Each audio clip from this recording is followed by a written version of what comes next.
Assalamualaikum warahmatullahi wabarakatuh. Jumpa kembali dengan saya, Henry Saparini, dalam Core Economic Talk untuk Dubes Series. Sahabat Core yang saya cintai, ini adalah pertemuan kita yang kesekian setelah kita mendatangi beberapa negara yang semua memiliki cerita yang sangat menarik, yang bisa membuka market kita, yang bisa meningkatkan hubungan pariwisata kita, yang bisa meningkatkan perdagangan, dan sebagainya.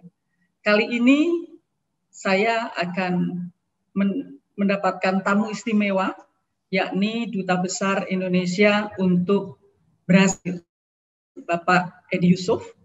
Beliau sudah menjalankan amanah ini sejak Januari 2019.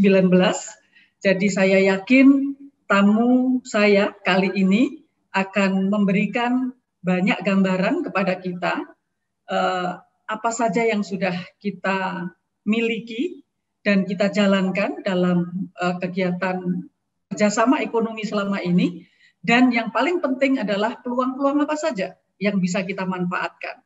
Dalam kondisi pandemi seperti sekarang ini, perubahan global, kita harus lebih aktif untuk mencari peluang-peluang, tidak hanya di tujuan market kita yang utama selama ini, 5 negara besar, tetapi juga mesti merambah, baik itu di negara-negara yang terdekat maupun negara-negara yang cukup jauh.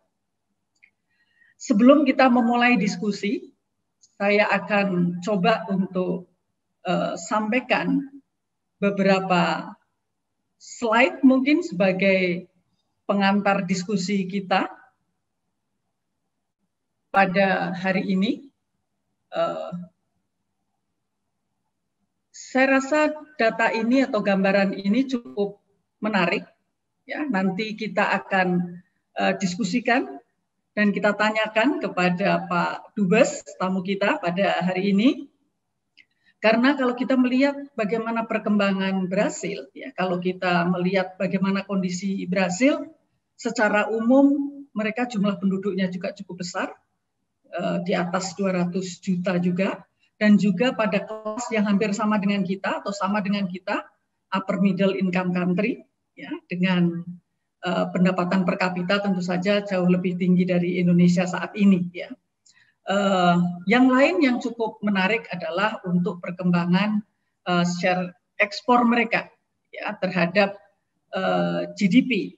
Ini kita perlu bertanya karena sebenarnya Brasil dengan Indonesia ini kondisinya hampir kita ini kompetitor dari sisi kondisi ekonomi, struktur ekonomi, dan sebagainya.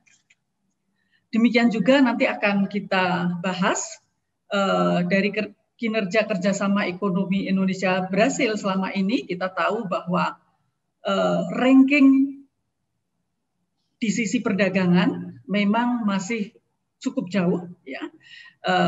Ini karena kita mungkin kurang agresif untuk membangun kerjasama ekonomi dengan negara-negara lain. Kita masih sangat terpaku kepada 5 negara tujuan ekspor kita. Padahal sebenarnya kalau kita melihat bahkan dari pariwisata pun dari Brasil yang menuju ke Indonesia sudah cukup meningkat. Nah, ini saya rasa menjadi hal yang cukup menarik kita diskusikan, ya, apa yang dilakukan oleh pemerintah Brasil, apa yang bisa menjadi lesson learned bagi kita, karena juga mereka memiliki tingkat pengangguran yang mungkin hampir sama atau lebih tinggi dari Indonesia. Kita sangat jauh, tetapi kita kepengen tahu juga bagaimana perdagangan kita, apakah kita defisit, ya, karena semestinya kita juga punya kemampuan untuk bisa meningkatkan perdagangan kita dengan Brasil. Baik, kita jumpai tamu istimewa kita. Apa kabar Pak Dubes? Alhamdulillah sehat Bu, semoga Ibu dan keluarga sehat selalu. Terima kasih, Alhamdulillah kita juga baik-baik Pak, walaupun kasus juga masih meningkat terus. Terima kasih banyak untuk waktu yang sudah Bapak berikan kepada kami di Core Indonesia. Hari ini kita ingin mendengar paparan dari Bapak dan juga mendiskusikan kira-kira peluang apa saja dan apa yang bisa kita bantu dari Core Indonesia untuk bisa meningkatkan hubungan kerjasama ekonomi Indonesia dengan Brasil. Saya persilahkan Pak Dubes. Baik, Bismillahirrahmanirrahim. Yang kami hormati Ibu Henry Saparini, founder CORE. Tentu yang kami hormati juga tim CORE yang berbahagia. Assalamualaikum warahmatullahi wabarakatuh. Waalaikumsalam warahmatullahi wabarakatuh. Selamat malam, salam sehat dan salam sejahtera bagi kita semua. Pertama-tama izinkan saya menyampaikan terima kasih dan penghargaan atas inisiatif Ibu untuk menyelenggarakan CORE Economic Talk. Ini juga merupakan suatu kehormatan yang sangat berharga bagi kami untuk sharing pengalaman kita di Brasil dengan teman-teman di Jakarta. Pada kesempatan yang baik ini saya ingin menyampaikan 3 hal saja, Bu. Pertama, gambaran umum mengenai ekonomi Brasil yang tadi sudah disampaikan oleh Ibu juga. Kemudian perkembangan terkini perdagangan Indonesia-Brasil dan fokus diplomasi ekonomi KBRI Brasilia untuk tahun 2020 dan 2021. Yang pertama, mungkin Pak Ibnu, slide berikutnya.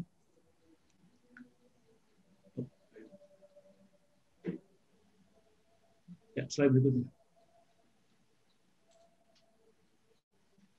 Jadi, Bapak Ibu sekalian yang saya hormati, tadi sudah disampaikan oleh Ibu juga bahwa memang kalau kita lihat sebetulnya ekonomi Brasil itu merupakan ekonomi terbesar di Amerika Selatan.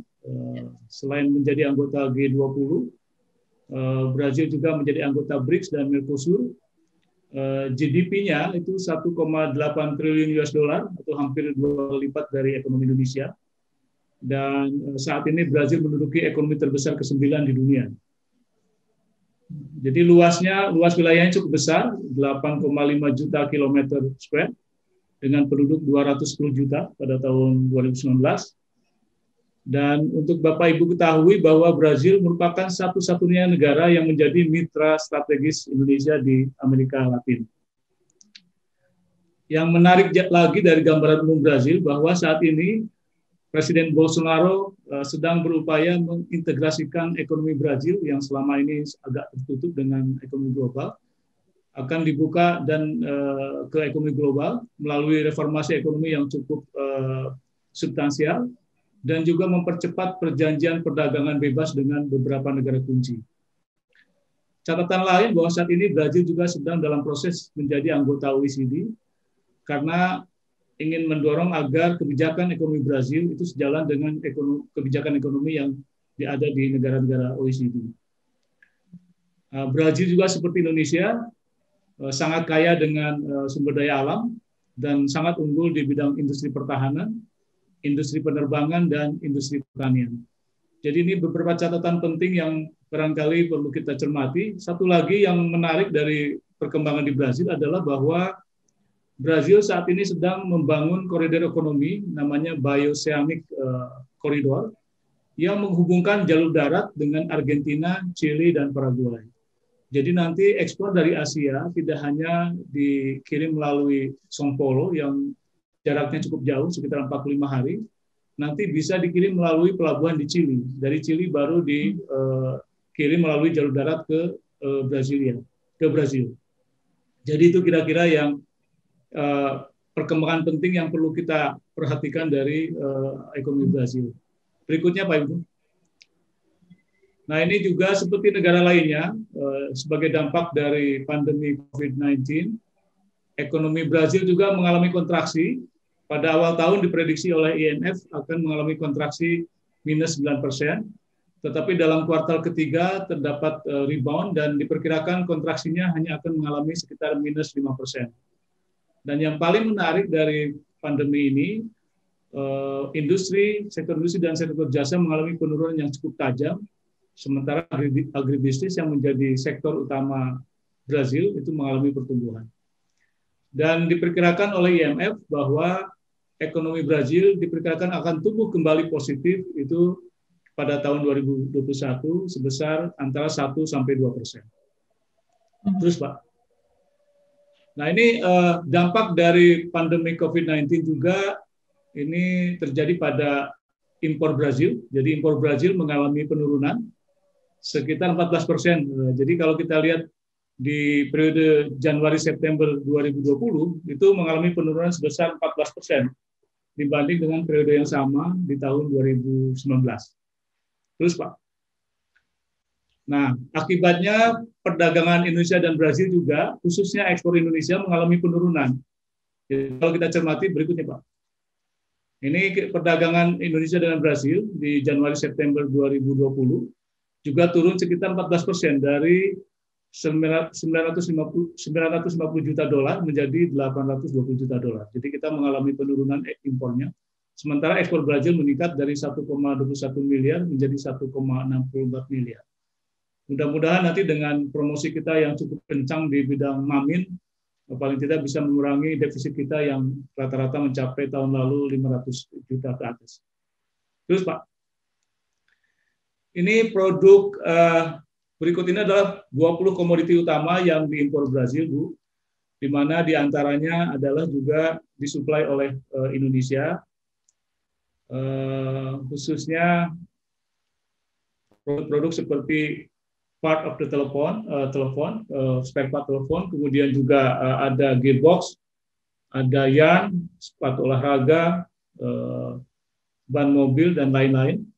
Ini ada 20, mungkin saya tidak usah sebutkan satu persatu, tapi sebagian dari produk yang diimpor Brazil kita supply juga. Terus Pak Ibu. Nah ini 20 komoditi ekspor utama Indonesia ke Brazil, seperti Ibu lihat, ada palm oil, ini yang paling tinggi nilainya, disusul dengan karet alam, kemudian gearbox, produk yarn, kemudian sepatu olahraga, kemudian ada ban mobil juga, ada fatty acid, ada cocoa, cinnamon, dan produk-produk elektrik. Jadi ini yang 20 komoditi yang kita ekspor ke Brazil. Terus Pak, ini tahun ini juga produknya hampir sama yang kita ekspor ke Brazil. Terus, nah, impor dari Brazil itu juga untuk 20 komoditi utama, tadi Ibu sudah menyebutkan 5 diantaranya, tapi saya ingin menambahkan produk-produk lain yang kita impor adalah tepung, kemudian juga gula, kemudian besi bekas, Bu, ini cukup tinggi permintaan dari kita, jadi Brazil selalu mengekspor produk besi bekas ke Indonesia, kemudian tobacco, dan produk-produk lainnya. Jadi ini 20 komoditi utama yang kita impor dari Brazil. Terus Pak Ibu. Terus, nah kalau kita cermati sebetulnya dari komoditi-komoditi yang kita ekspor ke Brazil, hampir sebagian besar itu memiliki saingan yang cukup kuat, terutama dari negara-negara ASEAN. Jadi untuk palm oil misalnya saingannya Malaysia. Jadi ini bisa dilihat dari paparan ini. Terus Pak Ibu. Kemudian untuk karet alam saingannya Thailand, kemudian Malaysia, Vietnam. Terus Pak Ibu. Untuk produk gearbox, ini saingannya tentu Jepang, kemudian Argentina, ada juga Amerika Serikat, dan ada juga dari China. Terus single yarn, jadi untuk produk yarn juga sama, saingannya kalau nggak China ya Vietnam, kemudian India juga, termasuk Thailand. Terus Pak. Terus satu lagi. Nah ini untuk sepatu saingan kuat kita adalah Vietnam. Jadi selain Vietnam juga kita bersaing dengan China dan juga Bangladesh, tapi yang paling kuat Vietnam. Vietnam malah pangsa pasarnya lebih besar dari pangsa pasar Indonesia. Terus ini untuk ban mobil, saingan kuat kita ban mobil adalah China. Kebetulan kita bisa mengekspor produk ban mobil yang cukup besar, rata-rata per tahun 300 kontainer, karena memang kebetulan produk ban mobil yang dari China, khususnya yang ukuran 13, ukuran kecil, ban mobil ukuran kecil itu produk China menghadapi anti-dumping di Brasil, sehingga produk kita bisa kompetitif. Tapi kalau anti-dumping dicabut, kemungkinan juga kita akan sangat sulit untuk bisa bersaing dengan produk ban mobil dari China. Terus, ini fatty acid juga saingannya cukup berat. Kembali ada Malaysia, hampir semua produk kita saingan sesama negara ASEAN. Terus Pak. Nah, ini mungkin produk-produk potensial termasuk untuk UKM, Bu, yang kami coba cermati dan kami lakukan survei ke pasar. Nah, ini permintaan yang cukup tinggi, antara lain minyak goreng dari kelapa sawit, ini juga tinggi. Berbagai jaringan supermarket di sini menginginkan ada produk minyak goreng dari Indonesia dan kelapa sawit. Dan alhamdulillah kita 2 minggu yang lalu sudah mempertemukan pengusaha Brazil, terutama mereka yang memiliki jaringan supermarket dengan usaha apa Pak Ibnu? Tunas dengan PT Tunas Baru, Bu. Mudah-mudahan nanti ini bisa diimplementasikan. Tinggal menunggu sampel dari PT Tunas Baru untuk bisa dikirim segera ke Brazil. Kemudian produk retail, supermarket, biskuit, coklat, permen, nanti akan saya gambarkan produk-produk apa saja. Nah, permintaan yang lagi yang cukup tinggi adalah kopra, kelapa kering. Nah, kelapa kering ini permintaannya sangat tinggi sekali. Saingan kita di sini adalah Filipina. Tetapi masalahnya memang pajak impor untuk kelapa kering ini cukup tinggi, 55%. Dan kita ingin kalau bisa pajak impornya bisa kita turunkan sehingga kita bisa menjual lebih banyak lagi kelapa kering ke Brasil. Produk yang permintaannya cukup tinggi ini adalah charcoal, Bu. Ini arang, ini juga sangat tinggi permintaannya. Bahkan saat ini kita mengalami kesulitan, 44 kontainer di Semarang itu ketahan, karena katanya kesulitan kontainer dan kapal, sehingga pengusaha Brazil sudah mulai marah-marah nih, Bu, karena charcoalnya tertahan sebanyak 44 kontainer di Pelabuhan Semarang. Kemudian kerajinan tangan, ini juga cukup menarik untuk masyarakat Brazil. Nanti akan saya gambarkan di belakang contoh-contoh produk kerajinan tangan yang sekarang mulai digemari di Brazil. Kemudian mebel, furniture, dan bumbu masakan Indonesia. Jadi ini juga sudah mulai banyak yang berminat untuk membeli bumbu atau bumbu masakan dari Indonesia. Terus ini contoh-contoh, Bu. Jadi ini ada rumah makan Indonesia di Brazil. Pemiliknya 2 anak muda orang Brazil. Mereka sukses menjual produk makanan itu melalui online. Jadi mereka seperti GoFood lah, Bu. Mereka menjualnya. Tapi mereka juga punya restoran, tidak terlalu besar, tapi offsetnya cukup tinggi. Nah, ini Kabidekon kami, Pak Ibnu, sudah bertemu dengan mereka, dan mereka juga mengharapkan kalau bisa mendapatkan bumbu dari Indonesia. Terus ini juga rumah makan di negara bagian lainnya di Belo Horizonte, Minas Gerais. Ini kebetulan diaspora Indonesia, Bu, yang punya. Beliau kebetulan suaminya orang Brazil, dan beliau memang masakannya tidak masakan Indonesia, tetapi ada masakan Indonesia di situ jual. Dan lumayan, peminatnya cukup banyak. Seperti Ibu lihat di gambar, waktu kami ke sana penuh sekali pengunjungnya. Jadi memang minat untuk merasakan masakan Indonesia itu mulai tumbuh di Brazil. Terus ini juga rumah makan lainnya di negara bagian lainnya, Rio Grande do Sul. Jadi memang rumah makan orang Brazil kita datangi, kita latih supaya mereka bisa masakan Indonesia. Umumnya yang kita datangi adalah rumah makan yang menjual masakan Asia. Karena di mata orang Brazil, masakan Asia itu identik dengan masakan Jepang dan Korea, dan masakan Cina. Ya, kita coba bahwa di Asia itu tidak hanya Jepang, Korea, China, Vietnam, Thailand, tapi juga ada masakan Indonesia. Dan perusahaan rumah makan ini sudah menjual 3 menu makanan Indonesia, seperti nasi goreng, mie goreng, dan satu lagi kayak rendang gitu, Bu. Mereka katakan bahwa yang paling diminati adalah nasi goreng dan mie goreng. Terus, nah ini contoh-contoh produk kerajinan tangan dan furniture. Ini salah satu perusahaan yang kami lakukan kerjasama. Ini ada di kota Rio Grande do Sul, di negara bagian Rio Grande do Sul. Alhamdulillah per tahunnya dia mengimpor sekitar $1 juta, Bu, per tahunnya.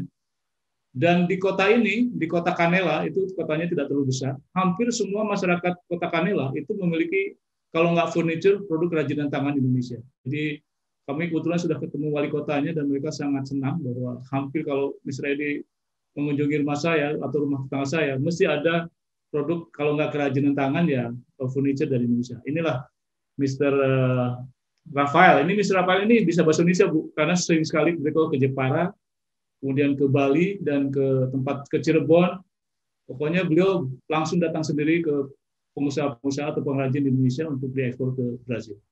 Terus ini juga salah satu galeri di São Paulo yang menjual produk-produk Indonesia. Kita memiliki kerjasama dengan mereka untuk memudahkan kalau ada kesulitan mereka mengimpor dari Indonesia. Terus ini juga salah satu perusahaan furniture yang mengimpor produk-produk kerajinan tangan dan furniture dari Indonesia. Banyak sebetulnya ada 5 di 5 negara bagian yang mengimpor produk kerajinan tangan dan furniture dari Indonesia. Jadi memang nampaknya produk-produk furniture Indonesia itu semakin diminati oleh pengusaha Brazil. Terus, nah, poin ketiga yang saya ingin sampaikan ke Ibu tadi adalah diplomasi ekonomi KBRI Brasilia. Jadi selama masa pandemi ini, Bu, kami tidak bisa melakukan pertemuan secara fisik dengan teman-teman pengusaha Brazil, jadi kami melakukan melalui virtual. Alhamdulillah selama masa pandemi ini justru kita lebih banyak bisa mengadakan pertemuan bisnis to bisnis dengan dua pengusaha ini.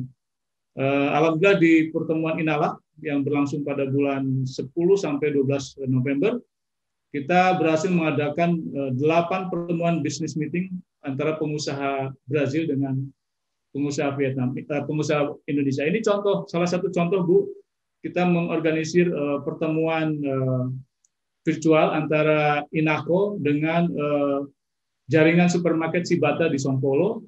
Kemudian yang sebelah kanannya adalah pertemuan PT Tunas Baru dengan Badak Komersial untuk menjajaki pembelian minyak kelapa atau minyak goreng dari kelapa sawit. Ini permintaannya sangat tinggi. Mudah-mudahan PT Inti Baru bisa mensuplai minyak goreng itu. Ya, Tunas Baru bisa mensuplai.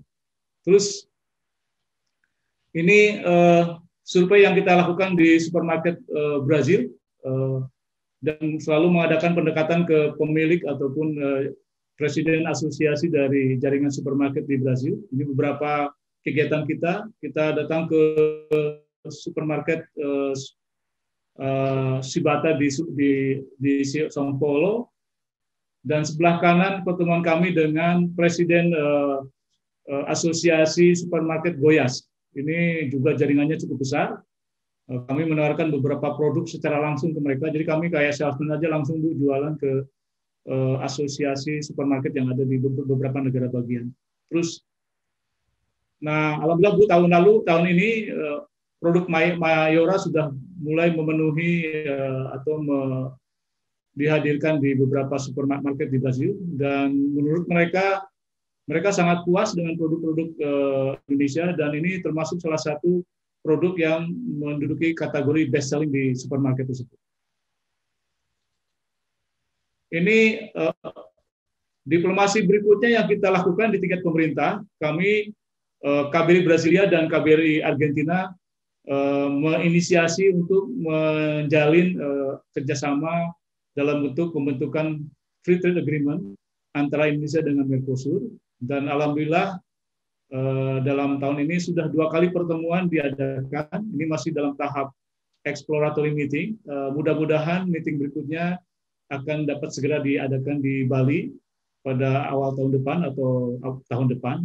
Mudah-mudahan pandemi segera berakhir sehingga pertemuan ketiga secara langsung bisa diadakan di Indonesia, khususnya di Bali pada tahun depan. Terus ini salah satu capaian juga pada pertemuan bisnis forum Inalak kemarin. Jadi kami sebagaimana tadi sampaikan ke Ibu bahwa fokus KBRI Brasilia untuk tahun ini dan tahun depan adalah mendorong atau mempromosikan produk makanan dan minuman Indonesia di Brazil. Dan salah satu cara yang ingin kita tempuh selain kegiatan KBRI juga kita menggandeng salah satu pengusaha namanya Badak Komersial, dan beliau juga kebetulan baru diangkat jadi konsul honorer Indonesia di salah satu negara bagian di Santa Catarina, sehingga nanti mudah-mudahan melalui beliau kita bisa mampu memasarkan berbagai produk makanan dan minuman Indonesia ke Brazil. Dan ini letter of intent antara GAPMI, Gabungan Pengusaha Makanan Minuman Indonesia, dengan Badak Komersial sudah dilakukan secara virtual, Bu. Jadi ini suatu terobosan baru, berbagai MOU bisa dilakukan secara virtual, dihadiri oleh Dirjen Amerok, Bapak Ngurah Swajaya, dan juga kami sendiri. Terus, nah mungkin terakhir Bu, untuk 2021 kami akan berpartisipasi pada pameran dagang di Brazil yang fokus kepada Mamit. Jadi ada 5 pameran yang akan kita ikuti, dan mudah-mudahan perusahaan-perusahaan Indonesia tertarik untuk datang ke Brazil menghadiri pameran dagang ini. Jadi mereka tidak perlu membayar booth, Booth-nya sudah kita sewa, Bu. Jadi mereka tinggal datang saja ke Brazil, dan selain nanti pameran dagang, kehadiran mereka di pameran dagang, kami juga akan lakukan business matching dengan beberapa pengusaha Brazil yang ada di berbagai negara bagian. Mudah-mudahan melalui berbagai kegiatan pameran dagang ini, promosi produk Mamin Indonesia di Brazil akan semakin meningkat. Terakhir mungkin Bu, ini beberapa informasi terkait dengan kegiatan-kegiatan KBRI Brasilia. Bisa diakses melalui KBRI Twitter, melalui Instagram, dan melalui Facebook. Jadi jika dimungkinkan Bu, mohon dibagikan aja paparan kami sehingga nanti teman-teman pengusaha Indonesia dapat kontak kami kalau ada perlu yang ada kegiatan-kegiatan yang perlu kami bantu. Demikian Ibu yang dapat kami sampaikan, mudah-mudahan bermanfaat. Lebih dan kurangnya mohon dimaafkan. Assalamualaikum warahmatullahi wabarakatuh. Waalaikumsalam warahmatullahi wabarakatuh.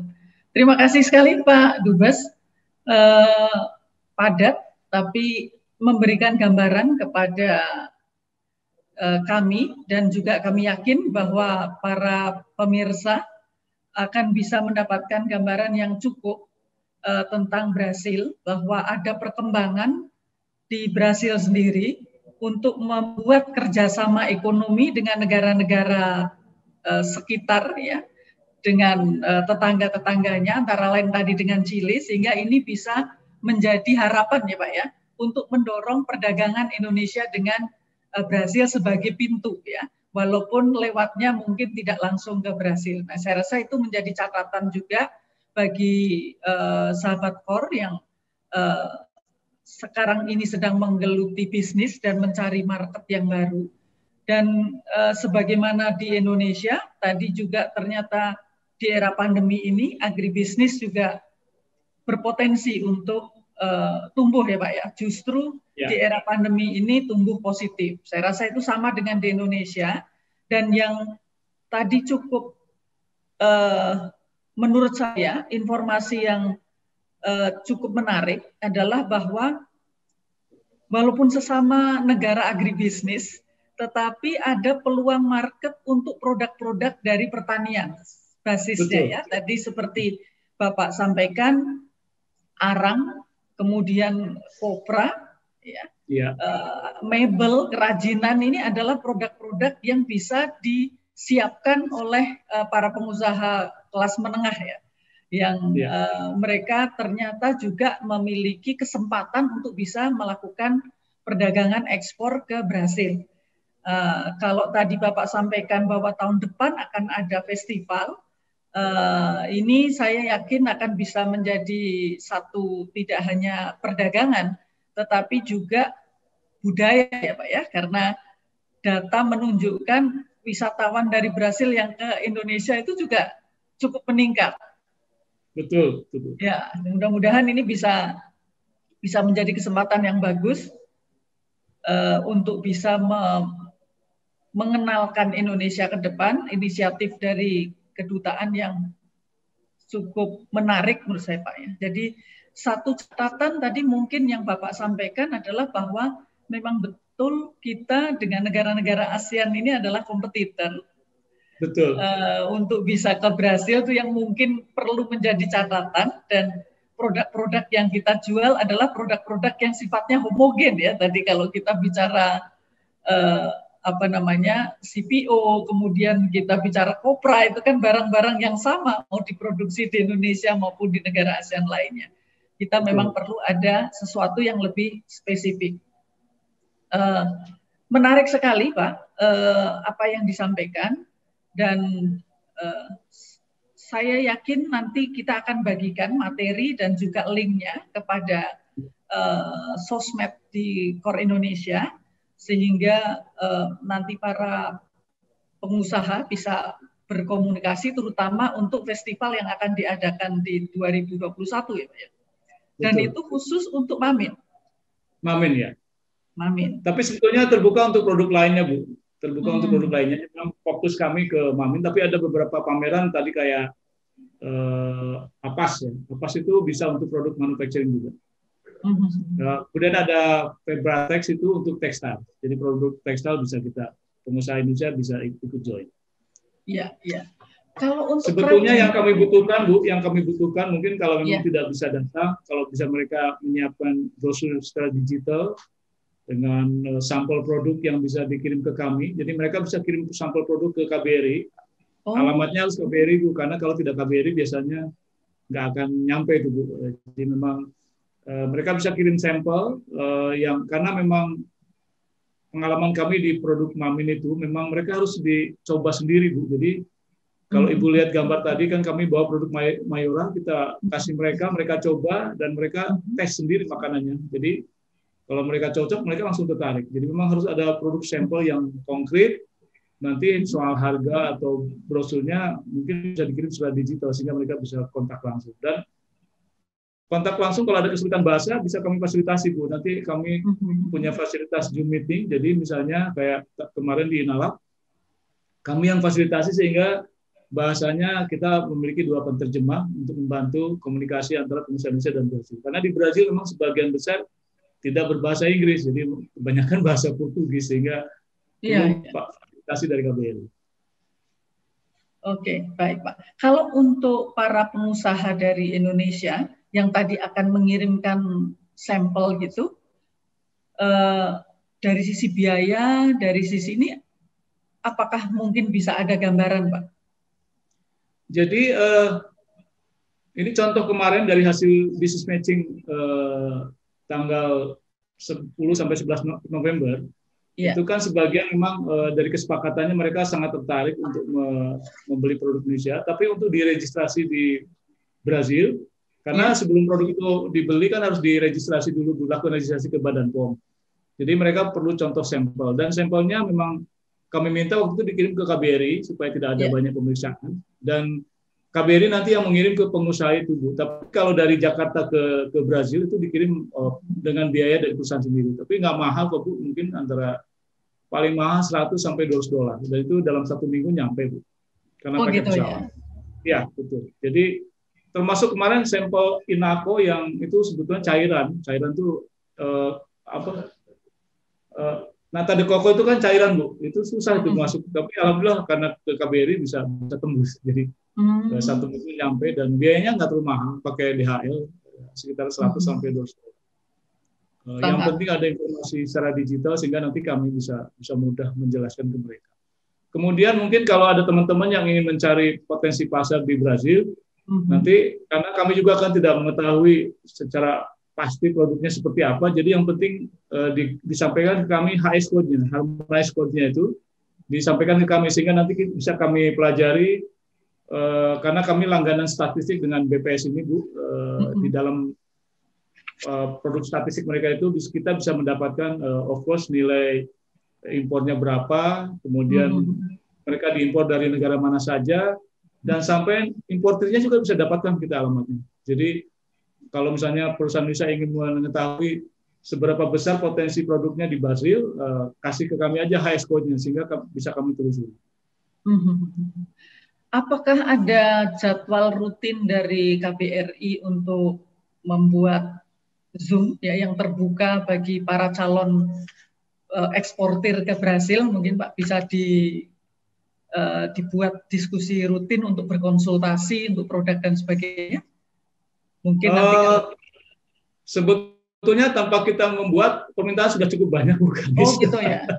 Jadi sudah ngantri ini tanggal 10 dengan GAPMI Jawa Timur untuk produk jamu, kemudian tanggal berikutnya untuk produk dengan Jogja, ada lagi. Jadi cukup anytime sebetulnya kalau ada perlu business matching atau business meeting atau fasilitas apapun, silakan hubungi kami melalui sosmed kami yang ada di paparan kami, Bu. Jadi kami sifatnya ya kami tadinya sih memang ingin mengadakan secara rutin, tapi rupanya permintaannya cukup banyak. Dan problemnya di sini biasanya, iya.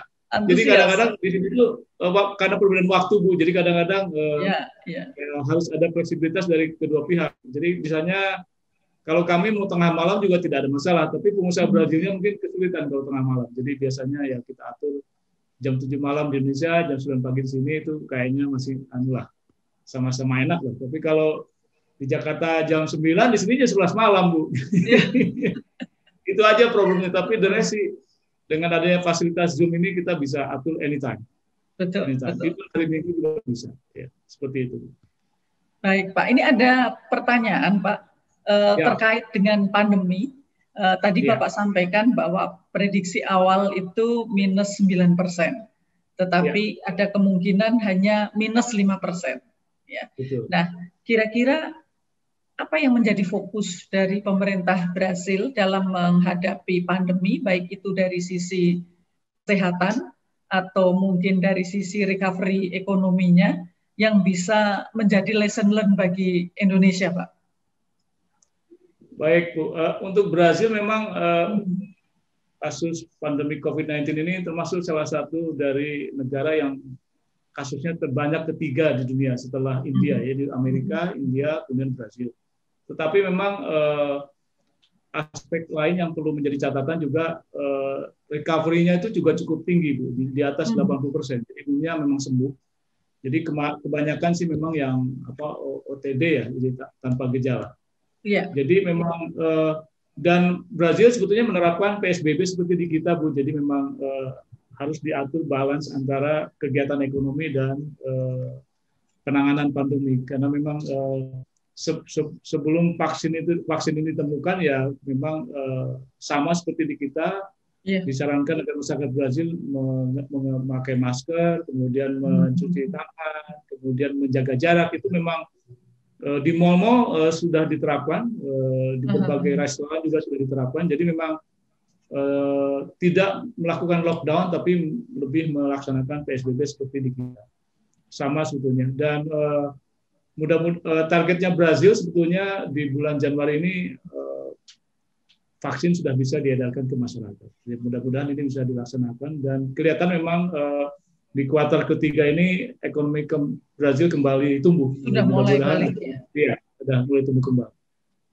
Jadi kalau dari sisi stimulus ekonomi atau finansial maupun fiskal maupun non fiskal yang disiapkan hampir oleh sama dengan Indonesia, Bu. Jadi memang misalnya penundaan utang, kemudian pemberian kemudahan kredit yang jauh lebih ringan, sama seperti di kita, tidak jauh beda.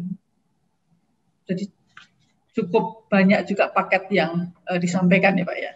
Betul, Bu. Termasuk pemberian uang kepada masyarakat yang terdampak. BLT, ya, seperti BLT kita. BLT-nya sekitar 600 reais, itu kalau dirupiahkan mungkin 1,5 juta per orang.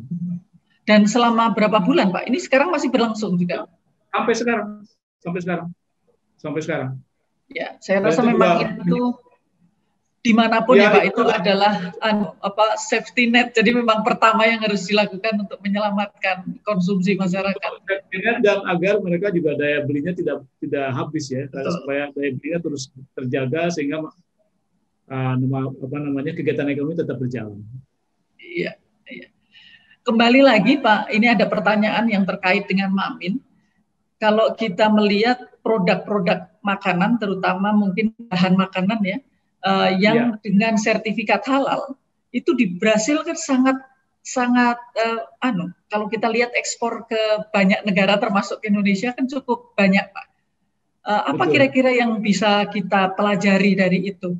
Mengingat sejak saya sekolah dulu, Pak, di Jepang juga saya selalu semua produk poultry-nya kan dari Brasil, ya. Apa yang bisa kita pelajari dari itu, Pak? Jadi di Brasil itu untuk sertifikat produk halal itu dikeluarkan oleh dua badan yang cukup besar. Yang satu namanya Fambras, satu lagi saya lupa namanya. Tapi yang terbesar itu Fambras, terutama untuk produk-produk daging. Daging sapi dan daging ayam, ini Fambras yang terbesar. Dan mereka ini sebetulnya tidak ada kaitannya sama pemerintah, jadi dia independen. Mungkin kayak kita kayak MUI, ya, tapi mereka Fambras itu memang perusahaan yang cukup aktif, dan beliau tuh banyak mendapatkan ISO di mana-mana, Bu. Jadi terutama yang di Timur Tengah. Jadi memang walaupun tidak ada kaitan langsung dengan Kementerian Pertanian sini, tetapi memang secara koordinatif Fambras ini memang memiliki kedekatan dengan Kementerian Pertanian, tapi mereka sangat independen. Dan memang karena mungkin dikelola secara profesional ya, jadi mereka memang lebih mengetahui minat perusahaan-perusahaan di Timur Tengah atau di negara-negara yang memang membutuhkan sertifikat halal. Dan Fambras ini juga menjalin hubungan dengan MUI dan juga dengan badan baru kita untuk produk halal. Mereka juga bisa menyediakan pelatihan dan memang sangat besar perusahaannya. Dan memang itu Bu, independen. Jadi memang tidak ada lembaga pemerintah yang memberikan sertifikat halal. Semuanya ditangani oleh Fambras dan satu lagi ada tiga perusahaan. Tetapi yang paling besar itu Fambras. Jadi memang tidak, mereka misalnya kalau untuk produk-produk daging, kalau dia ingin mengekspor ya harus mendapatkan sertifikat dulu dari Fambras. Dan Fambras mengadakan pelatihan kepada peternak-peternak agar memiliki sertifikat halal dengan catatan yang dengan ketentuan yang cukup ketat. Mereka memonitor mulai dari pembibitan sampai ke pembesaran. Jadi memang sangat bagus sebenarnya. Dan Fambras sebetulnya kami punya hubungan yang baik. Sebetulnya mereka juga sangat terbuka kalau Indonesia ingin menjalin kerjasama dengan Fambras. Iya, iya. Jadi selain produk-produk daging, sebenarnya kalau untuk produk halal belum terlalu belum. Jadi belum, karena memang kan produk utama Brazil kan terutama ya untuk daging kan memang eksportir daging terbesar di dunia kan Brazil. Jadi memang fokusnya Fambras itu di daging sapi dan daging lain. Tapi untuk produk lainnya sebetulnya mungkin ada institusi lain yang bukan Fambras. Sebetulnya ada 3. Yang satu lagi saya kurang tahu. Mungkin dia memang tidak fokus di produk daging dan sapi, daging sapi dan daging ayam, tetapi mungkin produk-produk manufaktur lain. Iya. Tapi memang umumnya tidak dikelola oleh pemerintah, tapi oleh lembaga independen. Oke, menarik juga Pak, karena fokusnya lebih di situ ya. Ini Indonesia karena kan sekarang ini akan mengarah kepada bisnis industri halal ya. Jadi saya rasa ini perlu dipelajari juga bagaimana Brasil bisa menguasai market-market yang semestinya tidak sangat rigid ya untuk urusan-urusan gitu kalau. Dan memang Fambras sangat aktif Bu. Mereka tuh mungkin punya dana yang cukup besar ya. Mereka tuh sangat aktif mendatangi negara-negara yang menjadi tujuan ekspor utama Brazil, daging dan daging sapi dan ayam. Itu Fambras itu anggotanya tuh sering sekali ke Indonesia Bu.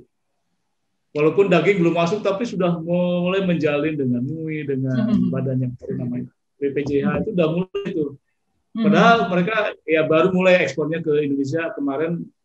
Brazil dikasih kuota 32.000 ton, tetapi juga perusahaan Indonesia tidak bisa memanfaatkan karena memang ada keterbatasan timing Bu. Jadi waktu itu kuota diberikan oleh Kemtan 32.000 ton, tetapi hanya 60 hari kalau tidak salah. Sementara untuk impor dari Brazil itu butuh waktu 45 hari belum proses dinanya, sehingga akhirnya kuota itu tidak termanfaatkan secara optimal. Jadi kita hanya mengimpor tahun 2019 itu sekitar 2.000 ton.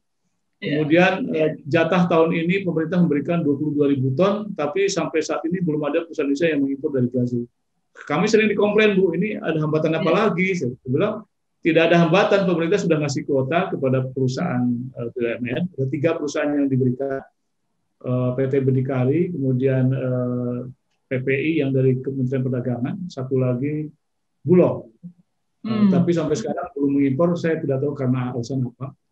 Tapi memang dari sisi pemerintah sebetulnya sudah bisa memberikan kuota kepada ketiga perusahaan ini untuk mengimpor. Mungkin dari Australia lebih murah atau bagaimana, saya tidak tahu. Lebih dekat yang jelas Pak. Iya. Padahal kalau dari sisi apa namanya kepentingan kita sangat penting untuk mengimpor dengan diversifikasi sumber negara. Kami punya pandangan seperti Ibu, jadi dibukalah Brazil sehingga nanti masyarakat punya preferensi untuk melihat produk mana yang, dan pasti harga akan turun Bu kalau ada saing. Karena memang kalau kita lihat Bu, negara ASEAN lainnya tuh semua mengimpor daging dari Brazil kecuali Indonesia. Betul. Ya. Termasuk dari harga ayam. Sangat kompetitif Pak dari Brazil. Betul. Ini mestinya bisa dipermudah untuk bisa mendapatkan sumber daging ini dari lebih banyak negara, sehingga seperti Bapak tadi sampaikan kita akan bisa menekan harga kalau pemainnya memang banyak. Betul. Ini mestinya perlu kita tindak lanjuti. Satu Sebetulnya lagi, ya, silakan Pak. Silakan Bu. Mungkin Silakan, termasuk silakan. ayam. Ini ayam ini kan kita kalah di WTO, bukannya kita melarang. Kita itu kan memang selalu melarang, padahal mestinya menerapkan instrumen tarif kan Bu. Bisa tidak dilarang, tapi tarifnya saja dinaikin. Misalnya kalau di WTO kan kita di bound semuanya hampir 40%. Jadi kalau misalnya ayam kita takut menyaingi produk dalam negeri, ya naikin aja 40%.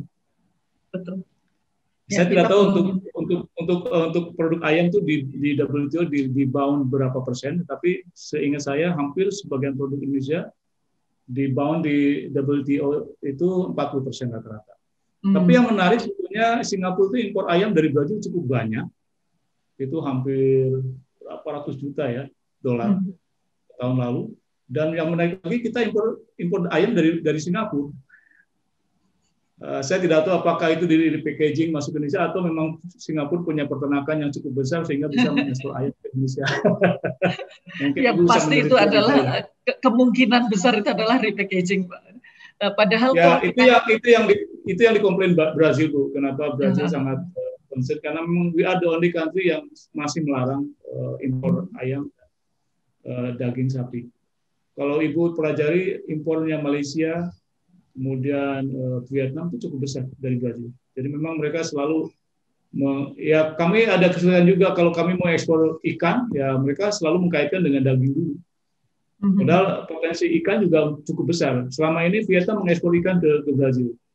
Saya bilang ke mereka, ini yang punya laut luas itu ya Indonesia, bukan Vietnam. Jadi sebetulnya Anda harusnya jadi untuk bisa mengekspor ikan ke Vietnam, ke Brazil itu perlu proses cukup panjang Bu, karena Kementerian Brazil menanyakan dokumentasi, kemudian mekanisme segala macam. Jadi kita dalam proses mengajukan dokumentasi ke Brazil, mereka sedang meneliti, dan ini sudah lama, sudah 1 tahun. Kemungkinannya berkaitan dengan seberapa jauh produk daging mereka bisa masuk ke Indonesia.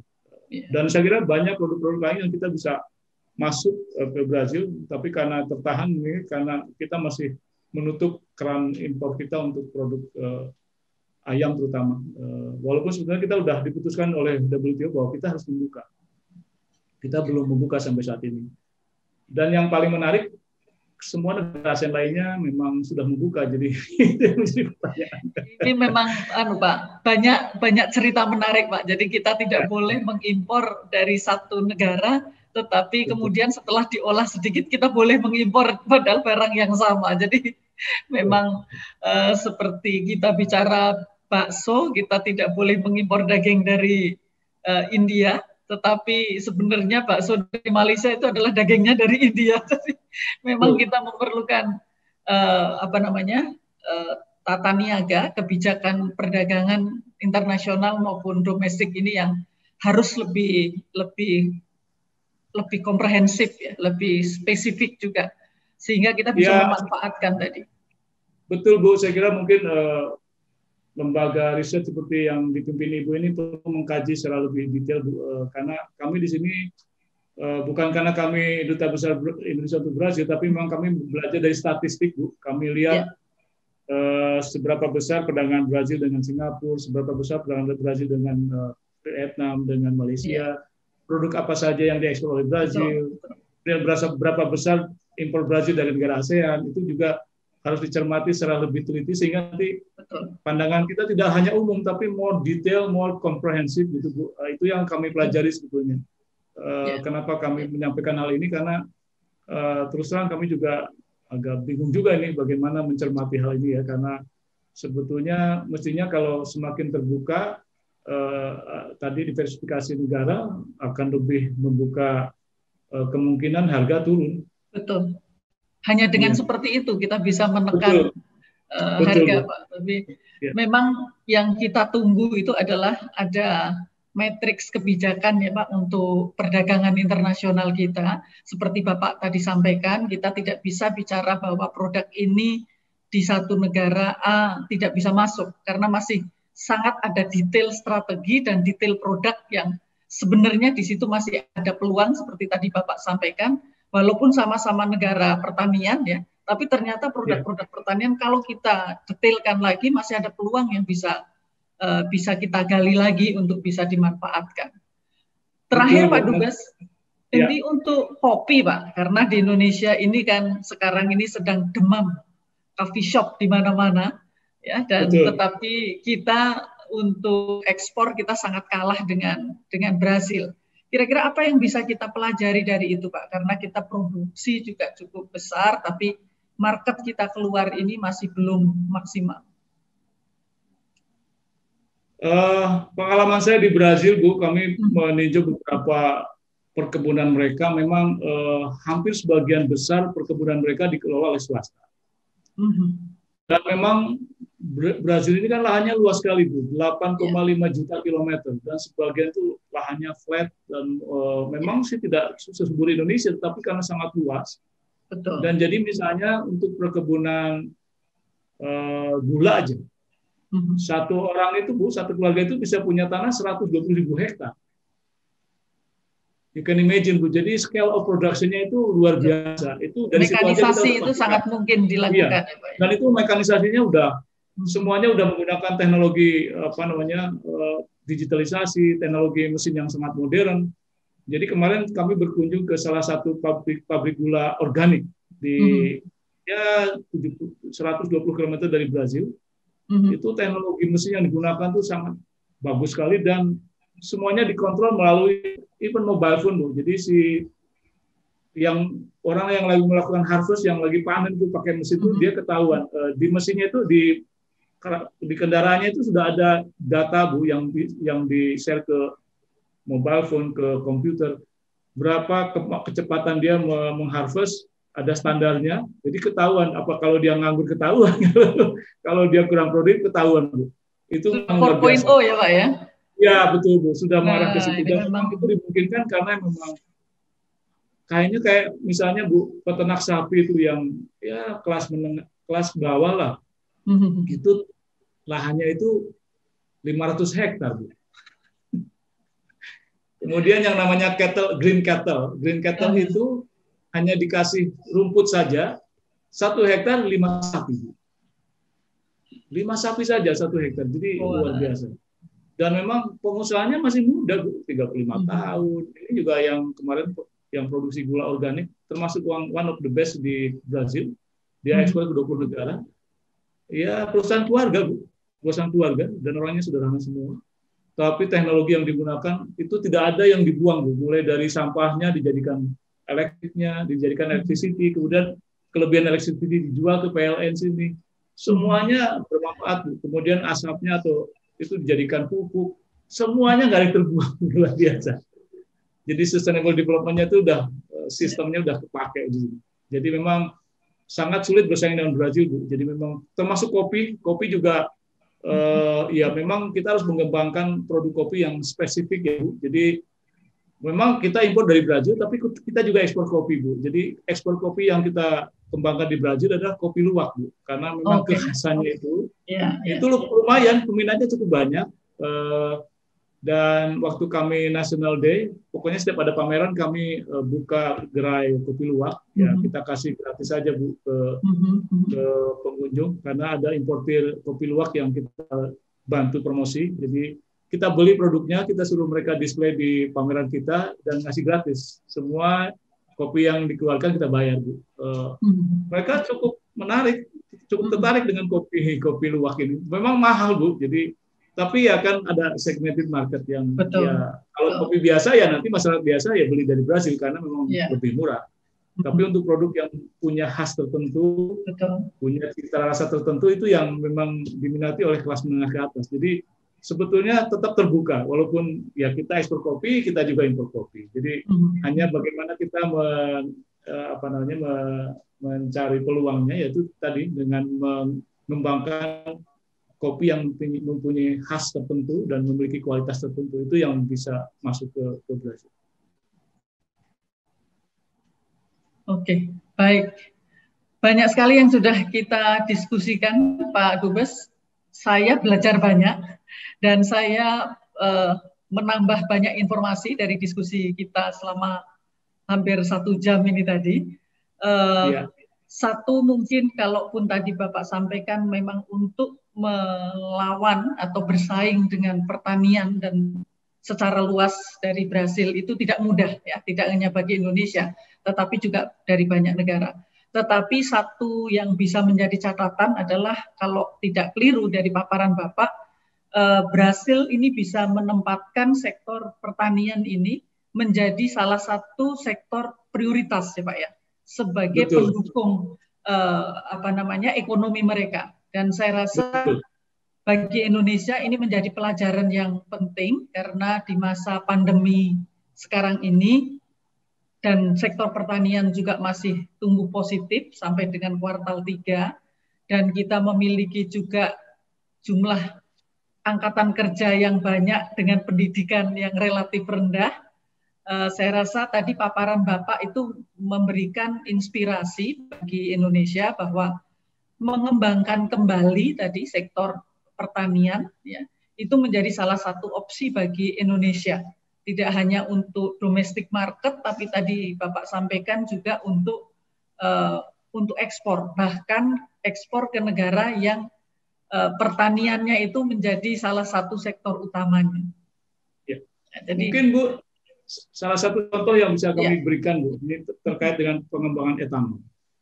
Jadi memang kami sebetulnya di Brasil Indonesia ini memiliki Committee on Agriculture, Bu. Namanya Consultative Committee on Agriculture. Ini sudah dorman selama mungkin hampir 10 tahun, Bu. Dan alhamdulillah kami akan hidupkan kembali karena kita bisa belajar sebenarnya dari Brasil juga mengenai teknologi pangan dan pertanian. Karena Brasil juga sangat terbuka untuk bisa bertukar pandangan dengan Indonesia mengenai pengembangan industri pertanian, tidak hanya di teknologinya, tetapi juga pengembangan startup untuk produk-produk pertanian. Mereka itu cukup tertarik dan pertemuan konsultatif Committee on Agriculture mudah-mudahan akan dilaksanakan tahun depan.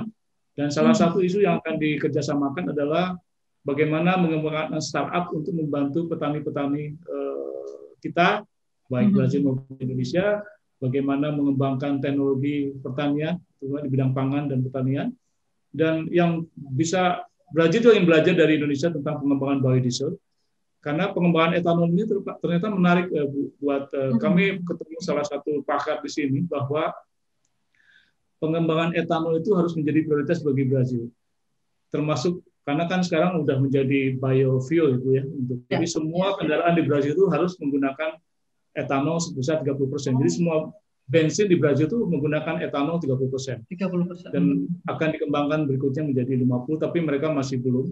Tetapi itu juga dampak penurunan polusinya cukup tinggi, Bu. Jadi di São Paulo itu yang tadinya sangat polutif, sekarang termasuk kota yang cukup bersih dengan penduduk yang cukup padat, kendaraan yang banyak, tapi polusinya bersih karena penggunaan etanol itu, Bu. Jadi ada kendaraan yang pure menggunakan etanol, ada kendaraan yang 30% menggunakan etanol. Jadi masyarakat punya pilihan.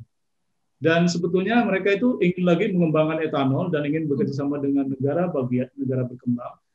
Bagaimana kita mengembangkan suatu produk etanol untuk pengembangan mobil sehingga nanti kita tidak tergantung kepada mobil baterai. Karena kalau mobil baterai mereka bilang tetap membutuhkan tenaga listrik untuk infrastrukturnya. Bagaimana kalian mengecas baterai kalau nggak ada supply energinya? Dan itu kan yang dipakai coal atau diesel. Jadi tetap dia ingin mengembangkan etanol sebagai satu alternatif untuk energi. Jadi tidak terfokus kepada energi baterai yang memang sangat mahal dari sisi teknologi maupun infrastruktur. Tapi etanol bisa menjadi salah satu solusi. Dan ini yang mereka ingin kembangkan dengan Indonesia. Karena Indonesia juga cukup maju di biodiesel. Mereka ingin pengembangan alternatif teknologi untuk pengembangan energi ini, mereka ingin sangat tertarik untuk bekerjasama dengan Indonesia. Itu mungkin, Bu, sebagai tambahan informasi. Wah, menarik sekali, Pak. Saya jadi kepingin datang lagi ke Brasil, nih, Pak. Dulu belum sempat belajar tentang pertanian ini. Saya salah dulu ke sana untuk urusan telekomunikasi, Pak. Ya, memang menarik untuk Pak. Siap. Iya. Mungkin saya nanti bisa juga mencoba membuat satu forum diskusi, Pak, karena sekarang ini di Indonesia banyak juga petani-petani milenial ya, yang mereka kepingin melakukan sesuatu yang berbeda dan berpikir untuk melakukan ekspor. banyak sekali yang sudah mereka tertarik. Kebetulan ada diskusi milenial juga di KOR Indonesia, dan sebagian dari mereka itu juga para petani muda. Nah, mudah-mudahan ini kita nanti bisa lanjutkan diskusi dengan sesuatu yang lebih konkret dan kemudian bisa diekspor atau mendapatkan market di Brasil untuk memulai produk-produk mereka. Siap, Bu. Terima kasih sekali. Sama-sama, Ibu. Terima kasih sekali Pak Dubes, Pak Edi Yusuf untuk diskusinya, sangat menginspirasi dan saya rasa menjadikan optimisme bagi kita bahwa kita masih punya pasar-pasar lain yang belum kita jajaki, baik itu untuk perdagangan, untuk investasi maupun untuk kerjasama yang lainnya. Sekali lagi terima kasih, mudah-mudahan kita bisa lanjutkan dengan diskusi-diskusi yang lain yang bisa lebih menarik dan bermanfaat. Sahabat sekalian, tadi dengarkan diskusi kita dengan Pak Dubes, tapi tamu saya pada hari ini tidak hanya Pak Dubes, tapi juga seorang pengusaha dari Kadin Takamdani. Beliau tidak bisa bergabung dengan kita pada saat ini, tetapi sudah mengirimkan taping yang akan menjelaskan peluang serta perkembangan kerjasama antara Indonesia dengan Brasil. Mari kita ikuti paparan beliau. Terima kasih atas kesempatan yang diberikan kepada Kadin Indonesia untuk sedikit sharing mengenai peluang dan tantangan perluasan kerjasama antara Indonesia dan Brasil. Jadi pelaku usaha Indonesia umumnya mengetahui bahwa Brasil merupakan pasar yang besar dan potensi yang tidak kecil ya untuk Indonesia. Brasil merupakan negara dengan jumlah penduduk terbesar kelima di dunia dengan pendapatan per kapita hampir 3 kali lipat pendapatan per kapita di Indonesia. Dengan sendirinya ini merupakan satu fakta yang menjadikan Brasil ini sebagai pasar Amerika Latin yang paling dilirik dan memiliki incaran utama eksportir, menjadi incaran utama bagi eksportir Indonesia. Nah, pada saat yang sama, sebagian besar pelaku usaha Indonesia banyak yang masih belum tahu potensi dari Brasil. Pelaku usaha tidak tahu bagaimana demand dan karakter pasar Brasil, praktik perdagangan yang umum, dan kompleksitas regulasi perdagangan di Brasil. Jadi kurangnya informasi dan ini menjadi risiko perdagangan ke Brasil yang menjadi cukup pelik bagi eksportir Indonesia, dan juga hanya perusahaan mungkin yang sudah besar, yang established, yang kuat pendanaannya yang bisa maksimalkan ekspornya ke Brasil. Brasil juga dianggap sebagai pasar yang sangat jauh dari Indonesia. Jadi secara lokasi ini geografis ini akan cukup berat bagi pelaku usaha yang mau mempenetrasi pasar ke Brasil, karena harus siap dengan biaya logistik yang tidak kecil. Nah, ini juga tingginya biaya logistik perdagangan ini sebetulnya adalah masalah klasik ya perdagangan dengan negara-negara non-tradisional, dan ini menciptakan resiko turunnya daya saing produk ekspor nasional di pasar-pasar ini. Kemudian Brasil dan Indonesia juga sama-sama merupakan negara berkembang dan beriklim tropis. Ini menyebabkan banyak juga kesamaan-kesamaan output ekonomi, sehingga Indonesia perlu lebih cermat untuk mencari celah pasar agar tingkat persaingan dagang dengan produk serupa yang dihasilkan di Brasil atau negara tetangganya tetap bersaing dan lukratif ketika diekspor oleh pelaku usaha Indonesia. Dan akhirnya pelaku usaha umumnya tergantung pada informasi juga dari prinsipal, khususnya produk kendaraan dan sepatu ya, untuk mempenetrasi pasar Brasil. Pelaku usaha nasional yang sudah mengekspor ke Brasil tanpa bantuan pihak ketiga umumnya tidak memahami aturan regulasi impor di Brasil. Nah, ini yang mengeluhkan banyaknya ada tingginya tarif, import, uncertainty, regulasi, juga gangguan kelancaran supply chain dan yang lain-lain. Next, secara umum kinerja perdagangan Indonesia Brasil masih jauh dari potensi ekonomi yang ada. Jadi total perdagangan Indonesia Brasil ini puncaknya sebenarnya di 2014, tapi setelah itu trennya agak menurun. Seperti terlihat di grafik sebelah kiri, itu kinerja ekspor Indonesia turun secara signifikan sejak 2011 ya. Per 2019 ekspor Indonesia ke Brasil hanya sebesar 997,9 juta. Padahal kalau kita lihat di sini 8 tahun berturut-turut sejak 2010 Indonesia bisa mengekspor lebih dari 1 miliar US dollar per tahun ke Brasil. Jadi ini kita lihat penurunannya semenjak 2014. Kemudian kalau kita lihat komoditi ekspor unggulan juga sebelah kanan ya, kita bisa melihat minyak kelapa, produk tekstil dan yang lain-lain. Ini dari tabel ini dilihat bahwa memang Indonesia dan Brasil sebetulnya memiliki potensi untuk bisa menciptakan supply chain, di mana Brasil dapat mensuplai produk-produk agriculture yang dibutuhkan oleh berbagai sektor usaha di Indonesia, seperti contohnya pakan ternak untuk supply industri peternakan, kapas untuk input industri TPT, kemudian tembakau untuk input rokok, khususnya yang berorientasi ekspor. Indonesia juga merupakan produsen rokok terbesar se-Asia dan sebagian rokok yang dihasilkan di Indonesia itu diekspor ke pasar global dan juga sebagai input untuk industri F&B. Nah, kalau kita lihat industri-industri yang lain di slide berikut juga potensi ekspor di pasar Brasil ini sangat besar. Jadi dilihat ini bahwa Indonesia memiliki untapped export potential atas palm kernel dan juga yang berbasis oil, kelapa yang sudah diolah sebesar 46,2 juta dolar. Kemudian potensi perluasan ekspor juga kita bisa lihat yang technically seperti specified rubber sebesar 26 juta dolar. Kemudian potensi ekspor produk manufaktur yang lain juga bisa dimaksimalkan seperti jenis produk tekstil single yarn, polyester dan yang lain-lain.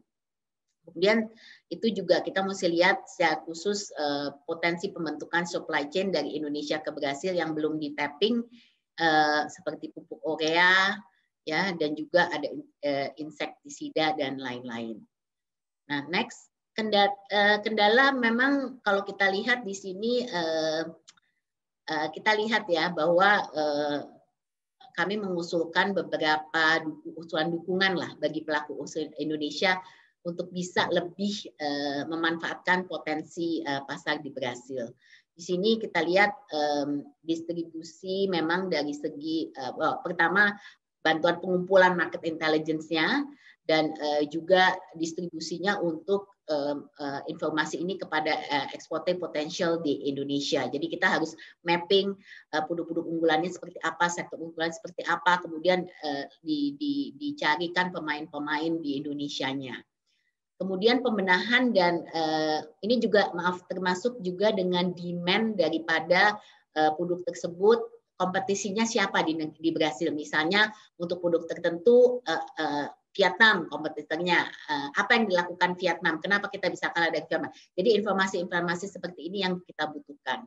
Kemudian pembenahan dan revitalisasi terhadap produktivitas dan daya saing sektor usaha di dalam negerinya sendiri.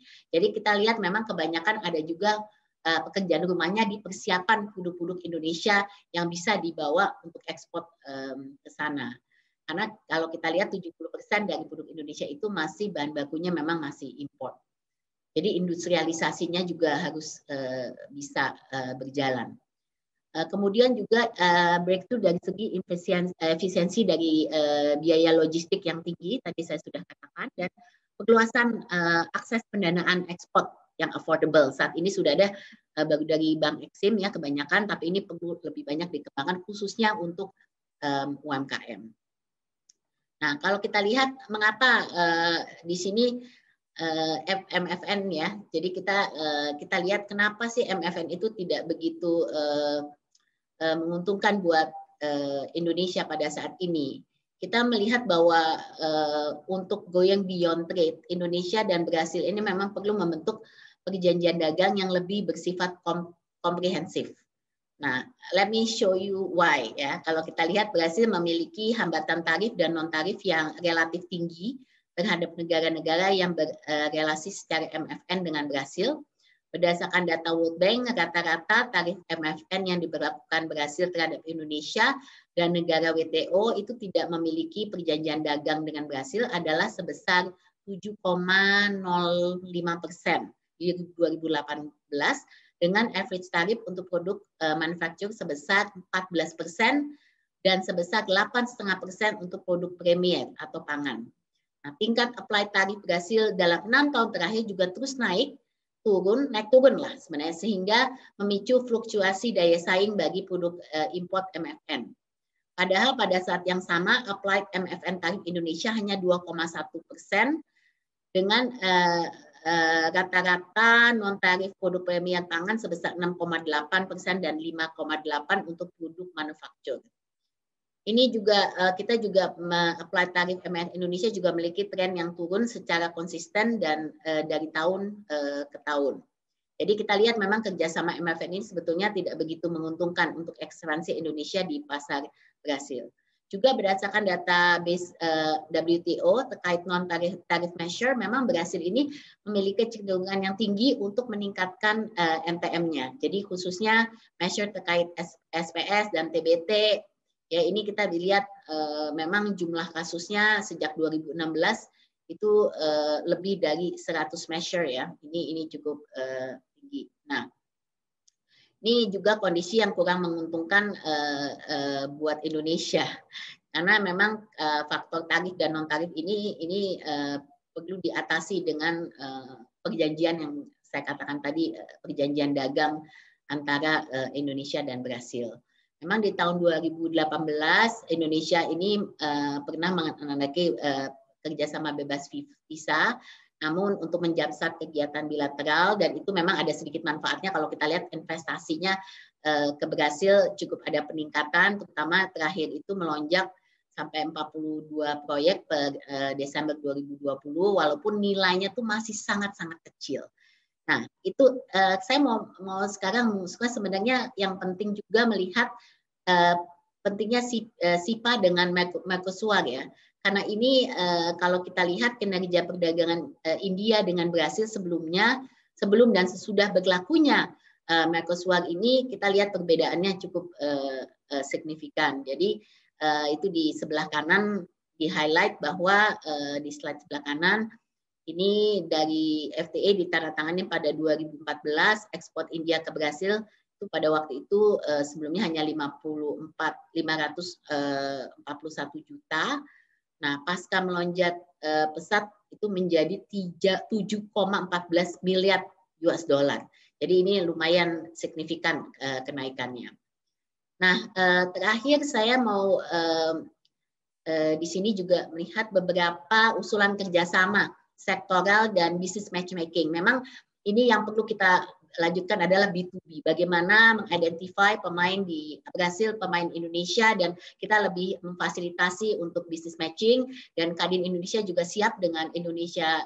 Kita punya yang namanya Business Service Desk di Kadin khusus untuk melakukan business matching.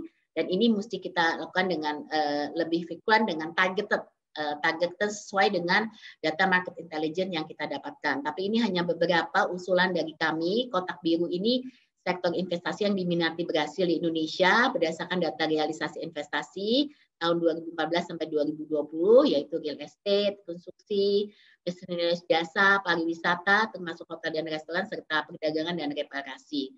Sementara kotak oranye ini kerjasama potensial melalui pembentukan supply chain Indonesia-Brasil.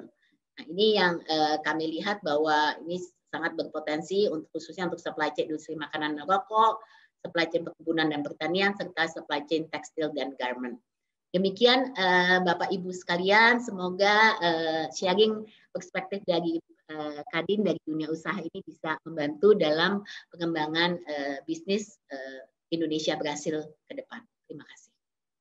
Terima kasih Ibu Sinta Kamdani. sahabat sekalian, ternyata ada beberapa hal, ya, beberapa isu yang sama-sama disampaikan oleh Pak Dubes maupun oleh Ibu Sinta Kamdhani.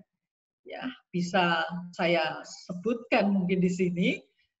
Semua sepakat bahwa Brasil adalah pasar yang sangat besar karena Brasil adalah negara terbesar di Amerika Selatan. Artinya peluang untuk bekerja sama, baik itu mengekspor produk maupun kita mendorong pariwisata atau kegiatan yang lainnya, dan juga kita untuk barang-barang yang kita butuhkan itu cukup luas.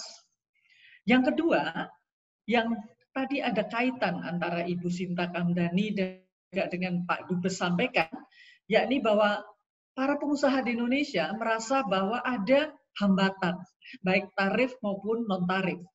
Itu tidak mudah bagi pengusaha Indonesia untuk memasuki Brasil. Maka diperlukan dukungan untuk market intelligence, untuk mencari tahu pasar Brasil secara lebih. Tapi tadi kita dapatkan informasi dari Pak Dubes bahwa Brasil untuk tahun depan akan mulai reformasi ekonomi, melakukan kerjasama perdagangan bebas yang lebih meluas.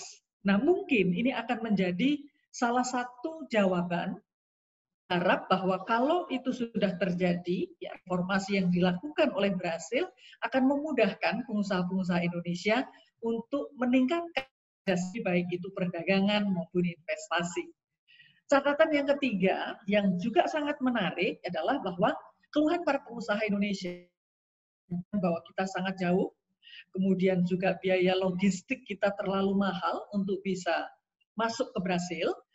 Tadi yang disampaikan juga adalah bahwa sekarang ini Brasil sedang mengembangkan jalur baru, Argentina, Chili, dan Brasil. Nah, ini disebutkan oleh Pak Dubes akan memangkas biaya transportasi logistik dari Indonesia ke Brasil. Nah, ini juga satu harapan karena Pak, selama ini sebenarnya negara-negara tetangga kita ini juga sudah melakukan ekspor yang cukup signifikan ke Brasil. Kita lihat CPO, kita juga ekspor terbesar, Malaysia melakukan. Kemudian kita mengekspor karet, kemudian untuk sepatu dan sebagainya, Vietnam juga sudah mengekspor. Artinya, memang kita akan berkompetisi dengan negara-negara ASEAN lain. Tetapi kita yakin akan bisa karena mereka juga bisa. Nah, jadi sahabat KOR sekalian, ada banyak ternyata yang bisa kita dapatkan pada hari ini. Selain juga tadi disebutkan banyak oleh Pak Dubes, bahwa ternyata pelaku usaha menengah, ya, yang tadi sudah kita diskusikan panjang lebar untuk bisa memasuki pasar Brasil. Sekali lagi terima kasih kepada Pak Dubes Edi Yusuf dan juga kepada Ibu Sinta Kamdhani atas sharing informasinya. Saya yakin ini akan sangat tidak hanya pada pengambil kebijakan, tetapi juga calon eksportir ke Brasil. Kita berharap bahwa hubungan antara Indonesia dengan Brasil ini akan membaik dan kita semua akan mendapatkan manfaat dari apa yang akan terjadi ke depan. Terima kasih, mohon maaf bila ada kekurangan. Sampai ketemu lagi pada episode yang akan datang. Assalamualaikum warahmatullahi wabarakatuh.